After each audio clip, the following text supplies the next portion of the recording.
మనుష్య కుమారుడెవడని జనులు చెప్పుకుంటున్నారు. మీరు పశ్చాత్తాపం ప్రకటించే ఏలియా అని కొందరు అంటున్నారు. కొందరు యెరెమయా అంటున్నారు, ఎందుకంటే తన కాలపు నాయకులు తనని తిరస్కరించారు. మరికొందరు దేవుని పక్షాన మాట్లాడిన ప్రవక్తలలో ఒకడని చెప్తున్నారు. బాప్తిసమిచ్చే యోహాను అంటారు. ఖచ్చితంగా ఇది నిజం కాదు. సరే, వాళ్ళ సంగతి వదిలేయండి. నేను ఎవరని మీరు చెప్పుకుంటున్నారు? నీవు సజీవుడుగు దేవుని కుమారుడు అయిన క్రీస్తువు. ఆ చెక్కిన బయలు పాన్ విగ్రహాలు, అలాగే మనం దాటిన ఇతర విగ్రహాలు, అవి మృతమైనవి, చెడిపోయినవి. కానీ మేము సజీవుడైన దేవుణ్ణి ఆరాధిస్తాం. నువ్వైన కుమారుడివి.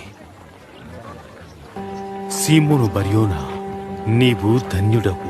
పరలోకమందున్న నా తండ్రి ఈ సంగతి నీకు బయలుపరిచారు, కానీ నరులు నీకు బయలుపరచలేదు. నీ జీవిత కాలమంతా సీమోనుగా పిలువబడ్డావు.